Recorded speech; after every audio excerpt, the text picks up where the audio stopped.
Human physiology का दूसरा chapter body fluid and circulation and NCERT का 15वां चैप्टर। ठीक है, एक चैप्टर हम लोगों ने कंप्लीट कर लिया है, breathing and exchange of gases, यानी कि रेस्पिरेटरी सिस्टम हम लोगों ने कंप्लीट कर लिया है।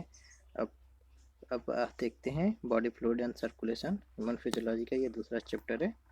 ठीक है, इसमें देख लेते हैं टॉपिक क्या क्या पढ़ना है।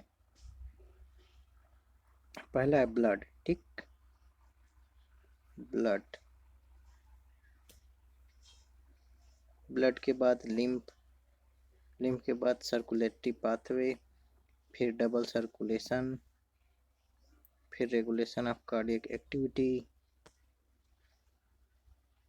फिर disorder of circulatory system, disorder of circulatory system. ये 6 टॉपिक हैं, ये 6 टॉपिक हैं जो हम के करके इस चैप्टर में पढ़ेंगे। ठीक है, ब्लड, लिम्फ, सर्कुलेटरी पाथवे, मैंने ब्लड किस किस से मिल के बना है, ब्लड में क्या कंपोनेंट है वो है, फिर लिम्फ कैसे क्या क्या बना है उसमें, लिम्फ क्या चीज़ का ट्रांसपोर्ट करता है, फिर सर्कुलेटरी पाथवे मतलब कि सर्कुलेशन किस किस पाथवे से होके जाता है, पहले कौन से हार्ट के कौन से चैम्बर में जाता है, फिर उसके बाद बॉडी में जाता है, लंग्स में जाता है, ये पाथवे हो गया। उसके बाद डबल सर्कुलेशन, दोहरा परिसंचरण, ह्यूमन में double circulation and regulation of cardiac activity, यानी का रेगुलेशन, कार्डियक मतलब हार्ट कैसे बीट करता है, कौन से नोडल टिश्यू मतलब नोडल टिश्यू इन्वॉल्व होते हैं, क्या हार्ट का पेसमेकर कौन सा होता है, ये सब उसमें पढ़ेंगे। और लास्ट है डिसऑर्डर ऑफ सर्कुलेटरी सिस्टम। ठीक है, कौन सा ऐसे डिसऑर्डर होता है, तो ये हम लोग पढ़ेंगे एक एक करके। ठीक है,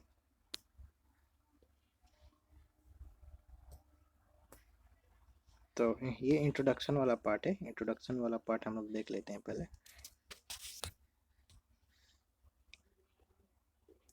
You have learned that all living cells have to be provided with nutrients, oxygen and essential substance। यानी कि आप पहले पढ़ चुके हैं कि किसी भी सेल को, लिविंग सेल को जो ज़रूरी न्यूट्रिएंट्स है वो ज़रूरी है, और ऑक्सीजन और अदर सब्सटेंस है ज़रूरी है उसको लिविंग सेल के लिए। ठीक है, also the waste harmful substance produce have to be removed continuously, यानी कि जो हार्मफुल सब्सटेंस सेल प्रोड्यूस करता है सेलुलर मेटाबॉलिक एक्टिविटी के थ्रू, उसको भी कंटिन्यूसली मतलब रिमूव करने की ज़रूरत होती है for healthy functioning of the tissue, tissue के हेल्दी फंक्शन के लिए जो होता है हार्मफुल सब्सटेंस बन जाता है मेटाबॉलिक एक्टिविटी से, जैसे कि कार्बन डाइऑक्साइड हो गया, उसको रिमूव करना भी ज़रूरी होता है। It is therefore essential to have efficient mechanism for the movement of the substance to cell and from the cell। इसलिए यह बहुत ज़रूरी है कि यह बहुत ज़रूरी है कि ये एक एफिशिएंट मैकेनिज्म होना चाहिए, एक बढ़िया क्रियाविधि शरीर में होनी चाहिए जिससे कि सेल को न्यूट्रिएंट्स पहुंचाया जा सके और सेल से जो मेटाबॉलिक वेस्ट होता है उसको बाहर किया जा सके, उसको निकाला जा सके। ठीक है, different group of animal have evolve different method of this transport, यानी कि डिफरेंट ग्रुप जैसे सिंपल ऑर्गेनिज्म हो गया, वो सेलुलर हो गया, मल्टी सेलुलर हो गया, डिफरेंट ग्रुप के जो एनिमल है वो अपना अलग अलग तरीके से ट्रांसपोर्ट करते हैं, न्यूट्रिएंट का ट्रांसपोर्ट करते हैं, जो भी रिक्वायर्ड मटेरियल है उसका ट्रांसपोर्ट करते हैं, जो भी मेटाबॉलिक वेस्ट है उसको बाहर करने का करते हैं। ठीक है, simple organism like sponges and coelenterata circulate water from their surrounding, मतलब सिंपल ऑर्गेनिज्म जैसे कि स्पॉन्जेज हो गया और सिलेंट्रेट्स हो गए, उसमें circulate water from their surrounding through their body cavity, उन लोगों के सराउंडिंग, उन लोगों के सराउंडिंग में जो वाटर होता है उन लोगों के बॉडी कैविटी से वो वाटर जो है सर्कुलेट करता है। ठीक है, किस लिए? दी सब्सटेंस ऐसे एक्सचेंज ऑफ दी सब्सटेंस, यानी इन सब्सटेंस के एक्सचेंज के लिए सर्कुलेशन होता है। सिंपल ऑर्गेनिज्म स्पॉन्जेस और सिलेंट्रेटम है, वाटर के थ्रू ये एक्सचेंज होता है, ठीक है। More complex organism use special fluid with in their body transport such material. अब उससे जो हायर लेवल के ऑर्गेनिज्म हो जाएंगे, जीव जंतु जो हो जाएंगे, उसमें complex organism use special fluid, यानी उन लोग के बॉडी में एक तरह का स्पेशल फ्लूइड पाया जाता है within their body to transport such material, ऐसे मटेरियल को ट्रांसपोर्ट करने के लिए एक स्पेशल तरह का फ्लूइड पाया जाता है, ठीक है। अब कह रहा है blood is the mostly common used body fluid most of the higher organism including human for the purpose, यानी कि ये बता रहा है कि ब्लड, यानी कि बॉडी में blood is the most commonly used body fluid blood जो है मोस्ट कॉमनली बॉडी फ्लूइड है जो कि हायर ऑर्गेनिज्म यूज करते हैं ट्रांसपोर्ट के लिए, कोई भी सब्सटेंस न्यूट्रिएंट्स हो गया उसको ट्रांसपोर्ट करने के लिए ब्लड यूज करते हैं। In other body fluid lymph is also help in the transport of certain substance, यानी कि लिम्फ भी है जो कुछ मात्रा में सर्टेन सब्सटेंस का ट्रांसपोर्ट करता है, ठीक है। ब्लड और लिम्फ यानी दो इंपॉर्टेंट हो गए बॉडी फ्लूइड, कौन कौन सा है? एक तो ब्लड हो गया, दूसरा लिम्फ हो गया। इन्हीं के दोनों माध्यम के इन्हीं दोनों के माध्यम से पूरे बॉडी में ट्रांसपोर्ट होता रहता है, ठीक है। अब ये कह रहा है कि in this chapter we will learn about the composition and properties of blood and lymph, ठीक है।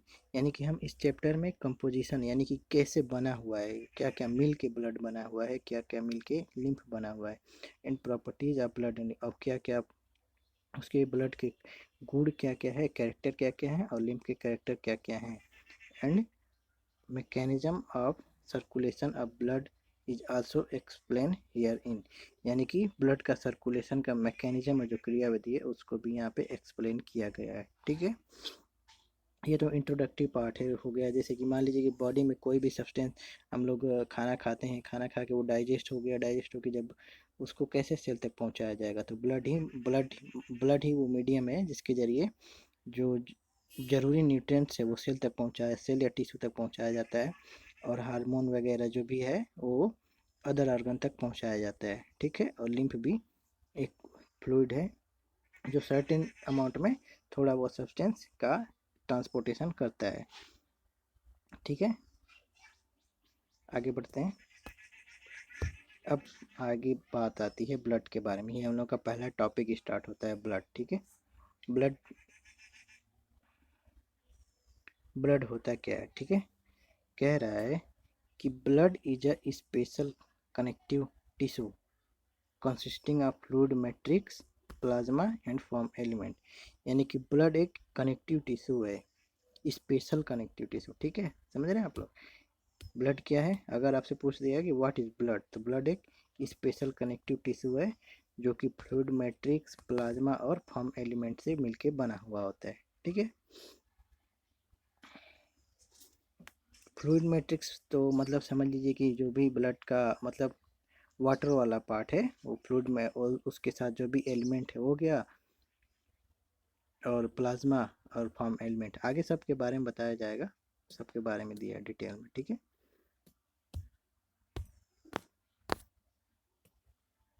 स्पेशल कनेक्टिव टिश्यू, ठीक है, ये आप लोग ध्यान रखिएगा।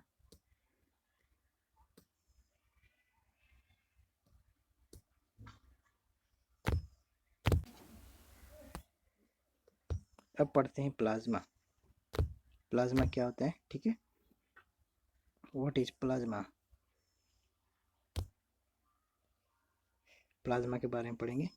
Plasma is a straw colour viscous fluid constituting the nearly 55% of the blood, यानी कि ब्लड का 55% भाग प्लाज्मा ही बनाता है। मान लीजिए कि ब्लड हम लोग तीन मटेरियल देखें ना, क्या क्या है, फ्लूइड मैट्रिक्स हो गया, और ये प्लाज्मा है, और फॉर्म एलिमेंट्स है। तो 55% भाग क्या बनाता है ब्लड का? प्लाज्मा ही 55% भाग बनाता है, ठीक है। 55% भाग क्या बनाता है? प्लाज्मा, ठीक। Plasma is a straw colour viscous fluid. Viscous बोले तो मतलब कि थोड़ा गाढ़ा गाढ़ा फ्लूइड होता है, जिसमें विस्कोसिटी, फिजिक्स में आप लोग पढ़ेंगे विस्कोसिटी, तो वही है विस्कस, उस वहीं से बना है विस्कस फ्लूइड। ठीक है, आगे देखते हैं। 90 से 90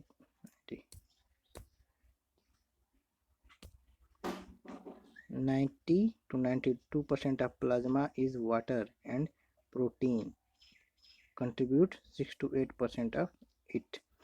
यानी 90 से 92% प्लाज्मा का वाटर होता है and protein contribute 6 to 8%।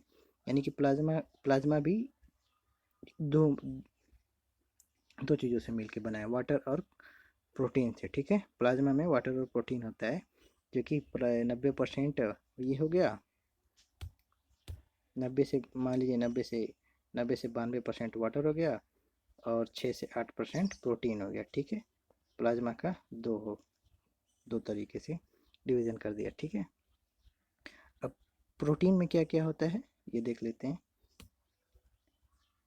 Fibrinogen, globulin and albumin are the major proteins. यानी कि जो 6 to 8% प्रोटीन है उसमें कौन कौन सा प्रोटीन मेजर है, मतलब अधिकतर पाया जाता है। तो फाइब्रिनोजन हो गया। ठीक है,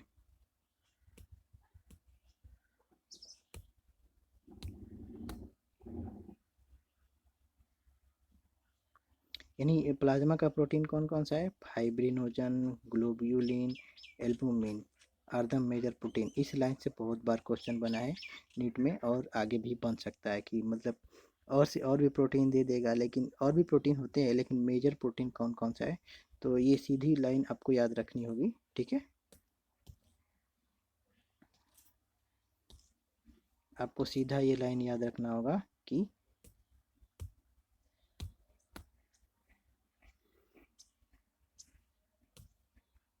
fibrinogen globulin and albumin are the major protein. पूछेगा कि प्लाज्मा में कौन कौन से मेजर प्रोटीन पाया जाता है, ऑप्शन दे देगा फाइब्रिनोजन, ग्लोब्यूलिन, एल्ब्यूमिन और एक और करके दे देगा, और किसी में बस ये तीनों रहेगा तो ये तीनों सही होगा, फाइब्रिनोजन, ग्लोब्यूलिन एंड एल्ब्यूमिन। ठीक है, आगे चलते हैं।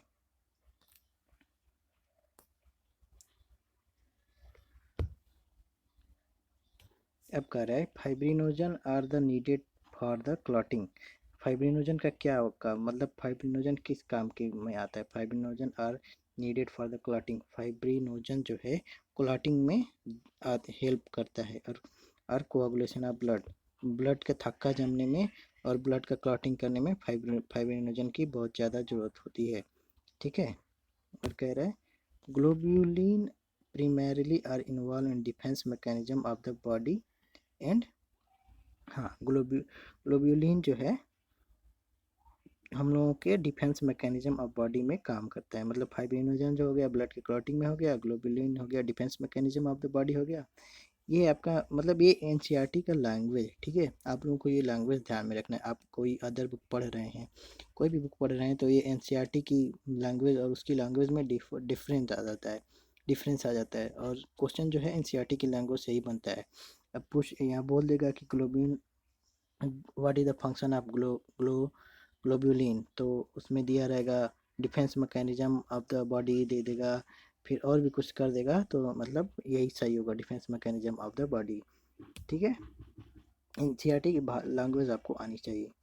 ठीक है, and albumin help in the osmotic balance. यानी बॉडी का जो ऑस्मोटिक बैलेंस है वो कौन मेंटेन करता है, एल्ब्यूमिन। ठीक है, आगे बढ़ते हैं। Plasma also contain small amount of mineral like sodium ion, calcium ion, magnesium ion, bicarbonate ion and chlorine ion। ठीक है, यानी कि प्लाज्मा में कुछ मिनरल भी पाए जाते हैं। ये मिनरल ये लाइन तो और भी इम्पोर्टेंट है, क्योंकि यहाँ से भी क्वेश्चन बना हुआ है। इसमें एक गायब कर देगा, आप लोगों से पूछ देगा कि कौन सा मिनरल, कौन सा ऑप्शन सही है। तो ये आप लोगों को सारे मिनरल्स याद है, sodium, calcium, magnesium, bicarbonate and chlorine. ये तो आप लोगों को किसी भी हालत में रट लीजिए आप लोग, ये इससे भी क्वेश्चन बनता है। ठीक है,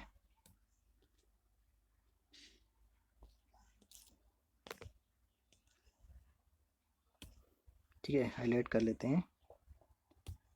fibrinogen are needed for the clotting of the blood and globulin primarily involve defense mechanism of the body and albumin help in the osmotic balance। तीनों का अलग अलग फंक्शन हो गया, आप नोट भी बना सकते हैं इसका, ये तीनों लाइन। और चौथी लाइन हो गया कि plasma also contain certain amount of mineral like sodium, calcium, magnesium, bicarbonate and chlorine ion. ठीक है, आगे देखते हैं। Glucose, amino acid, lipid etc are also present in the plasma as they are always in transit in the body। यानी कि plasma में और क्या क्या, मतलब कुल मिला के क्या क्या पाया जाता है। ये तो कुछ आयंस हो गए, सोडियम हो गया, कैल्शियम, मैग्नीशियम, बाइकार्बोनेट, क्लोरीन हो गया, और ग्लूकोज, एमिनो एसिड, लिपिड, ये तीनों भी प्लाज्मा में प्रेजेंट होते हैं। ठीक है, ये 2-3 लाइन तो मतलब बहुत इंपॉर्टेंट है, क्योंकि यहीं से क्वेश्चन मैक्सिमम टाइम बनता है और बनता भी है। ठीक है, आगे भी बनेगा। ठीक, ग्लूकोज, एमिनो एसिड और लिपिड, क्या क्या प्लाज्मा में है? ग्लूकोज, एमिनो एसिड और लिपिड। ठीक है, आगे देखते हैं। फैक्टर फॉर कोagulation और clotting of blood are present in the plasma in an inactive form. यानी कि कोagulation का जो फैक्टर्स हैं, जैसे fibrinogen are needed for the clotting and coagulation of blood, तो यहाँ कह रहा है factors of coagulation and clotting of blood are present in the plasma in an inactive form. यानी कि प्लाज्मा में इनएक्टिव फॉर्म में पाए जाते हैं। ठीक है, अब उसको कोई एक्टिव करने के लिए कोई मटेरियल चाहिए, वो भी आगे बताया जाएगा, मतलब कि कैसे एक्टिव होता है। जैसे कोई भी कट कहीं पे लग जाता है, ब्लड निकलने लगता है, तो उस कुछ होते हैं जो उसको एक्टिवेट कर देते हैं और क्लॉटिंग हो जाता है। ठीक, अब कह रहा है plasma without clotting factor called serum. Plasma में से क्लॉटिंग फैक्टर आप लोग निकाल देंगे तो सीरम बन जाएगा, उसी को सीरम कहा जाता है। ठीक है, ये एक एक लाइन बहुत इंपॉर्टेंट है। ये हमने जो पीछे डिस्कस किया, यही सबसे क्वेश्चन बनता है, बहुत ज़्यादा भी बनता है। ठीक है, स्टेटमेंट बेस्ड क्वेश्चन बनता है यहाँ से। ठीक, आगे देखते हैं। एक तो हम लोग देख लिया प्लाज्मा क्या है। प्लाज्मा के बारे में एनसीईआरटी इतनी 3-4 लाइनें बताती है, और बहुत ही इंपॉर्टेंट लाइन है। 3-4 लाइनों में, मतलब 3-4 लाइन एक पैराग्राफ में, छोटा पैराग्राफ में प्लाज्मा ख़त्म कर दिया। ठीक है, आप प्लाज्मा के नोट्स भी बना सकते हैं, या फिर ऐसे आप माइंड में रख पाएँ तो ये और अच्छी बात है। आगे देखते हैं। ठीक है, फॉर्म एलिमेंट, प्लाज्मा हम लोग देख लिया, अब फॉर्म एलिमेंट देखते हैं। ठीक है,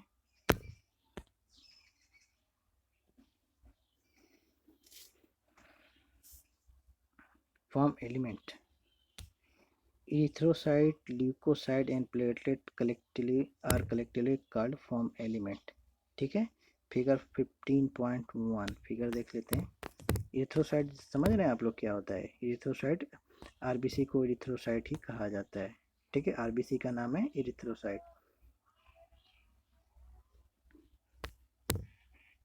diagram representative of form element in the blood, RBC, ये हो गया हमारा इरिथ्रोसाइट, आरबीसी को इरिथ्रोसाइट बोल रहा है।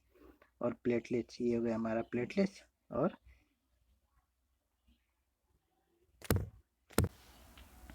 ये सब हमारे हो गए ल्यूकोसाइट। ठीक है, वो ये हमारा इरिथ्रोसाइट, आरबीसी को इरिथ्रोसाइट हो गया। ठीक, प्लेटलेट्स हो गया, और इसको बोलते हैं, ये सब जो है eosinophil, basophil, neutrophil, monocyte, T lymphocyte, B lymphocyte, ये हमारे ल्यूकोसाइट हो गए। ठीक, ये हमारे ल्यूकोसाइट के इतने सारे मतलब कि टाइप्स के सेल्स हो गए। ठीक है, आगे देखते हैं पैराग्राफ क्या आगे बोल रहे हैं। ठीक है, and they constitute nearly 45% of the blood. यानी कि प्लाज्मा जो है 55% बना रहा था, और ये जो है 45% ऑफ ब्लड बना रहा है। फॉर्म एलिमेंट 45% ऑफ ब्लड का ये पार्ट हो गया फॉर्म एलिमेंट, यानी कि प्लाज्मा 45 और ये प्लस प्लाज्मा 55 है ना, प्लाज्मा 55% बना रहा था और फॉर्म एलिमेंट है 45% ऑफ द ब्लड बना रहा है। तो दोनों को ऐड करेंगे तो 100 हो गया ना। तो क्या आप लोग ध्यान रखिएगा कि प्लाज्मा 55% और फॉर्म एलिमेंट 45% बनाते हैं, ठीक। अब आगे इरिथ्रोसाइट के बारे में दे रखा है। इरिथ्रोसाइट बोले तो आरबीसी, इरिथ्रोसाइट को आरबीसी रेड ब्लड सेल, देखिए यहाँ दिया ना, erythrocyte are red blood cell, RBC are the most abundant of all the cell in the blood. जितने की मतलब जितने भी सेल्स हैं, इरिथ्रोसाइट, ल्यूकोसाइट, प्लेटलेट्स, सब में से ज़्यादा आरबीसी ही सबसे ज़्यादा पाया जाता है। Most abundant of all the cells in the blood, सबसे ज़्यादा इरिथ्रोसाइट यानी आरबीसी पाया जाता है, ठीक। A healthy human man has on an average 5 million to 5.5 million RBC per mm³ of blood। यानी कि एक हेल्दी मैन में एवरेज जो है 5 मिलियन से 5.5 मिलियन RBCs पर mm³ ऑफ ब्लड पाया जाता है, ठीक है। 5 से 5.5 मिलियन, आप लोग ये ध्यान रखिएगा, ठीक है।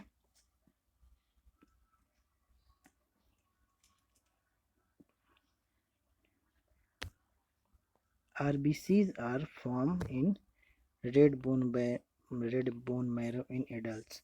यानी आरबीसी कहाँ बनता है, आरबीसी जो ये इरिथ्रोसाइट्स है ये कहाँ बनता है, तो ये एडल्ट ह्यूमन के जो बोन मैरो है उसमें बनता है। Form in the red bone marrow of adult human, ठीक है। अब पूछ देगा कि आरबीसी एडल्ट में कहाँ बनता है और आरबीसी इन्फेंट्स में कहाँ बनते हैं, तो आरबीसी एडल्ट में जो है वो कहाँ बनता है, बोन मैरो में, ठीक है। RBC are devoid of nucleus in most of mammal and are biconcave in shape, ठीक है। RBC are devoid of nucleus मतलब कि RBC में जो मैच्योर RBC होता है उसमें न्यूक्लियस नहीं पाया जाता है। हालांकि न्यूक्लियस पाया जाता है शुरुआती फेज में, जब बनता है तो उसमें न्यूक्लियस रहता है, लेकिन जैसे जैसे RBC मैच्योर होते चले जाते हैं तो उसमें न्यूक्लियस नहीं होता है, ठीक।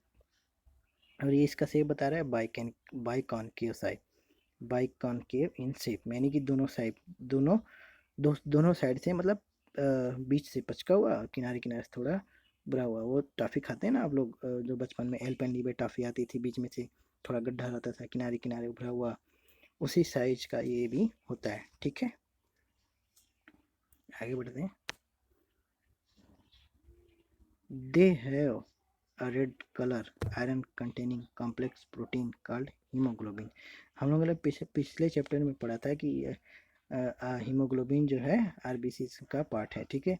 तो यानी कि RBC have read colour iron containing complex protein called haemoglobin. वहाँ पे हीमोग्लोबिन को बता रहा था कि ये एक पिगमेंट है और यहाँ पे बता रहा है कि ये प्रोटीन है, ठीक है।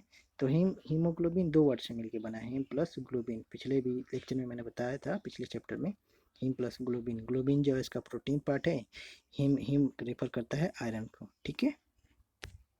Hence the color and the name of these cells are red blood cells। इसी हीमोग्लोबिन की वजह से इसका कलर जो है रेड होता है और इसी की वजह से इसका नाम आरबीसी पड़ता है, रेड ब्लड सेल्स, कार्पोसेल्स, ठीक है। आगे चलते हैं।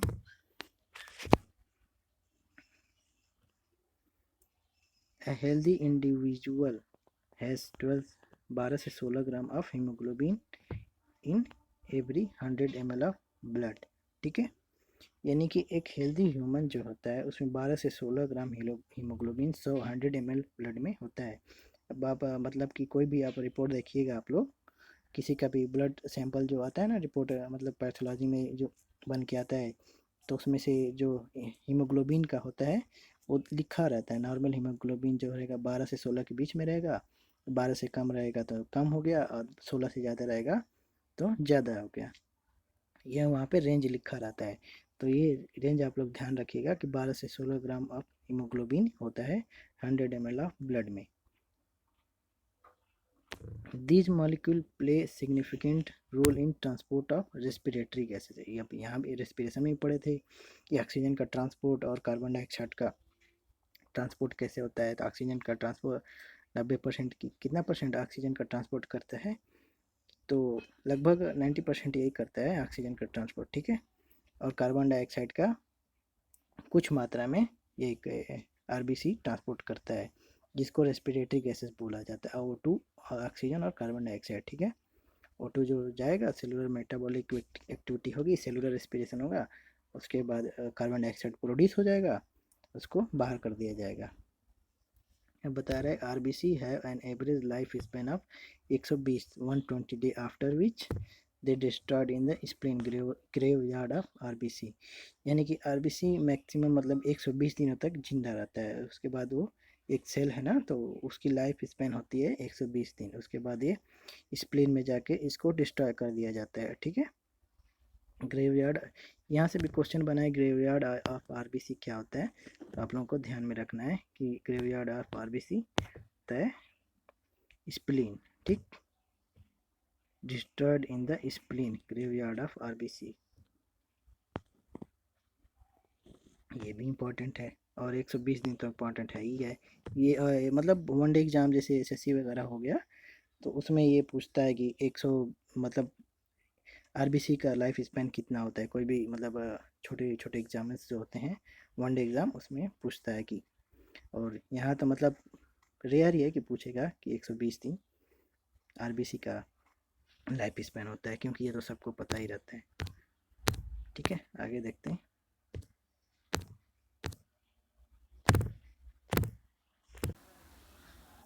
अभी तो हमने देखा कि आरबीसी के बारे में, ठीक है।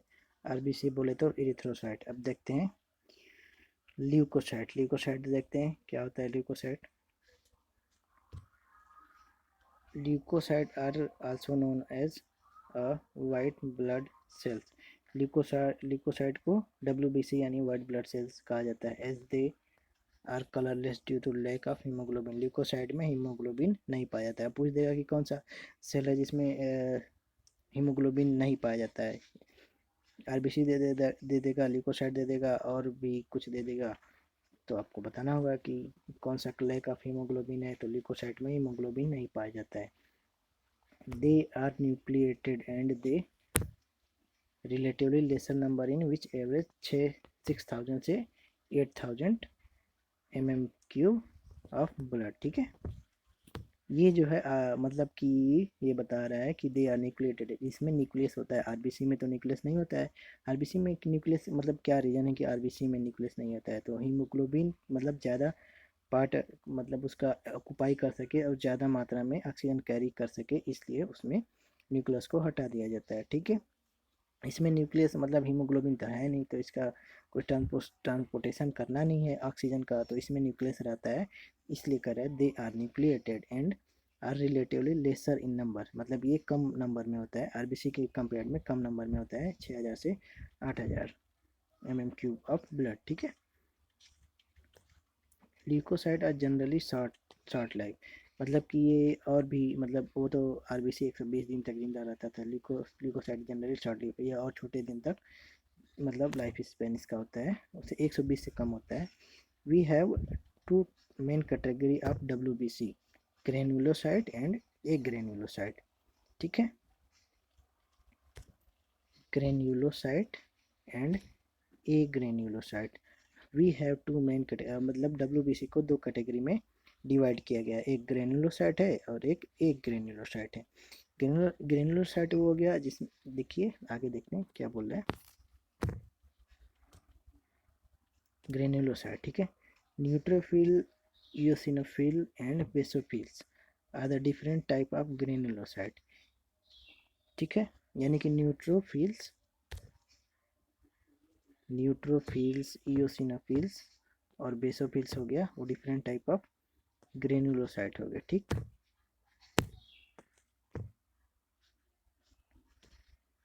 ये तीन जो है ग्रेनुलोसाइट हो गए, different type of granulocyte. And while the lymphocyte and monocyte are the agranulocyte। ये दोनों हो गए एग्रेनुलोसाइट। यानी कि आरबीसी को दो मेन कैटेगरी में डिवाइड किया गया है, ग्रेनुलोसाइट एंड एग्रेनुलोसाइट। ठीक है, ग्रेनुलोसाइट तीन तीन ग्रेनुलोसाइट में तीन हो जाते हैं, जैसे न्यूट्रोफिल, इयोसिनोफिल, बेसोफिल। और लिम्फोसाइट और एक ग्रेनुलोसाइट में लिम्फोसाइट और मोनोसाइट्स आ जाते हैं। ठीक है, आगे देखते हैं। Neutrophils are the most abundant cell, 60 से 65% ऑफ द टोटल आरबीसीज। मतलब कि टोटल डब्ल्यूबीसीज का, मतलब डब्ल्यूबीसी है, आरबीसी नहीं है, मतलब टोटल डब्ल्यूबीसीज का 60 से 65% जो है न्यूट्रोफिल बना रहा है। ठीक, एंड बेसोफिल्स आर द 0.5 से 1% एमॉन्ग देम। न्यूट्रोफिल जो है, neutrophil are the most abundant WBC, ये सबसे ज़्यादा डब्ल्यूबीसी है। और ये जो है 60 से 65% ऑफ डब्ल्यूबीसी, पूरे डब्ल्यूबीसी का 60 से 65% न्यूट्रोफिल ही बना रहा है। बेसोफिल है 1%, 0.5 से 1%। ठीक, आगे देखते हैं। Neutrophil and monocyte 68% are phagocytic cells which destroy foreign organism entering the body। Neutrophil और मोनोसाइट, न्यूट्रोफिल जो पार्ट हो गया ग्रेनुलोसाइट का, मोनोसाइट जो पार्ट हो गया ए ग्रेनुलोसाइट का, ये दोनों इनका 6 से 8%, मतलब मोनोसाइट कितना है 6 से 8%। ये नहीं है, मतलब मोनोसाइट दिया है कि कितना परसेंट पूरे डब्ल्यूबीसी का, ये परसेंटेज दिया है 6 से 8% कितना होता है, मोनोसाइट होता है। और न्यूट्रोफिल 60 से 65% और बेसोफिल 0.5 से 1%। ठीक है, तो न्यूट्रोफिल और monocyte are phagocytic cells which are destroy the foreign particle. अब पूछेगा इन मतलब तीनों पांचों में से पूछ देगा कौन कौन दो हैं जो फैगोसिटिक का काम करते हैं, फैगोसाइटोसिस करते हैं, मतलब फॉरेन पार्टिकल जो एंटरी करता है बॉडी में उसको खा जाते हैं। तो न्यूट्रोफिल और मोनोसाइट हो गया। ठीक, आगे देखते हैं। Basophil secrete histamine, serotonin and heparin. Basophil जो है वो क्या करता है, सिक्रीट करता है histamine, serotonin and heparin, and are involve in inflammatory reaction. और ये तीनों किस में इन्वॉल्व होते हैं, इन इन्फ्लामेटरी रिएक्शन, मतलब कि स्वेलिंग में इन्वॉल्व होते हैं। स्वेलिंग, इन्फ्लामेटरी का मतलब स्वेलिंग हो गया, वहाँ पे रेडनेस हो गया, और जो भी वहाँ पे हो गया वही इन्फ्लामेटरी रिएक्शन हो गया। ठीक है, तो बेसो यहाँ से भी क्वेश्चन बन सकता है कि बेसोफिल क्या क्या सिक्रीट करता है। तो basophil secrete histamine, serotonin and heparin, ये तीनों आप लोगों को ध्यान में रखना है कि बेसोफिल ये सब सिक्रीट करता है। ठीक, आगे देखते हैं। इयोसिनोफिल के बारे में बता रहे हैं। इयोसिनोफिल क्या है, ये एक ग्रेनुलोसाइट है। ये देखिए, न्यूट्रोफिल, इयोसिनोफिल और बेसोफिल जो है एक ग्रेन्युलोसाइट है। बाकी मोनोसाइट और लिम्फोसाइट जो है वो एक ग्रेनुलोसाइट है। तो इयोसिनोफिल ये जो है डब्ल्यूबीसी का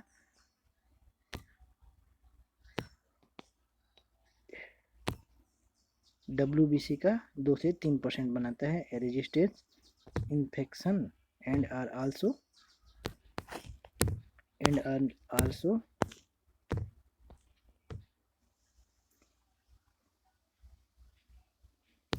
and are also associated with allergic reaction।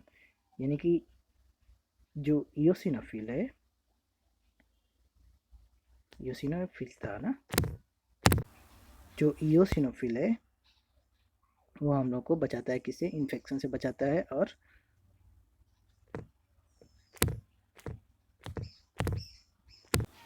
हाँ, जो इयोसिनोफिल है वो हमें इन्फेक्शन से बचाता है और एसोसिएटेड विथ एलर्जिक रिएक्शन, जो एलर्जिक रिएक्शन होता है उससे भी ये एसोसिएट होता है। जो मतलब कि विच आर, मतलब पूछ देगा कि which are responsible for allergic reaction, तो आंसर हो जाएगा इयोसिनोफिल। ठीक है,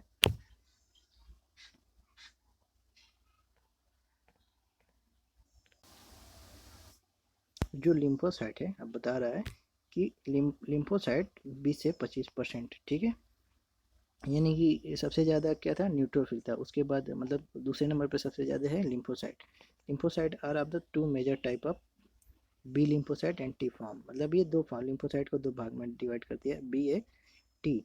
both B and T lymphocyte are responsible for immune response of the body, यानी कि दोनों जो है इम्यून रिस्पॉन्स के लिए रिस्पॉन्सिबल है। Lymphocyte are involve in the in responsible for the immune response of the body, यानी लिम्फोसाइट का मेन काम क्या है, बॉडी को इम्यूनिटी प्रदान करना। ठीक है, ये तो हम लोग का हो गया WBC। ठीक, अब प्लेटलेट्स को देख लेते हैं। प्लेटलेट्स के बारे में क्या कहा जा रहा है, प्लेटलेट्स आल्सो कॉल्ड थ्रोम्बोसाइट। ठीक है, अब जैसे कि RBC का नाम हो गया एरिथ्रोसाइट, WBC का नाम हो गया ल्यूकोसाइट, और प्लेटलेट्स का नाम हो गया थ्रोम्बोसाइट। ठीक है, तो ये आप लोगों को नाम भी याद रखना है कि RBC का क्या नाम हो गया। मैचिंग करने के लिए दे देगा तो ऐसे भी दे सकता है कि मैचिंग कीजिए आप लोग कि थ्रोम्बोसाइट प्लेटलेट्स को कहते हैं, या फिर थ्रोम्बोसाइट दे देगा, इरिथ्रोसाइट दे देगा, ल्यूकोसाइट दे देगा, सामने RBC WBC और प्लेटलेट दे देगा।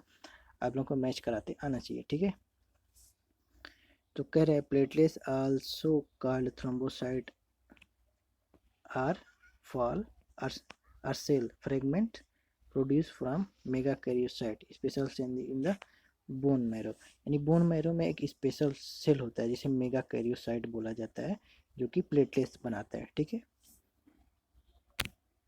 Blood normally contain blood normally contain 1.5 lakh से 3.5 लाख, यानी 1,50,000 से 3,50,000 प्लेटलेट्स पर MM³ ऑफ ब्लड होता है। यानी कि ये भी आप लोग को मतलब कि उसमें भी हम बताया था ना कि कोई भी रिपोर्ट आती है मतलब पैथोलॉजी से ब्लड का रिपोर्ट आता है, तो आप लोग देखिएगा उसमें जो रेंज लिखा रहता है 1.5 लाख से 3.5 लाख तक प्लेटलेट्स का हो गया।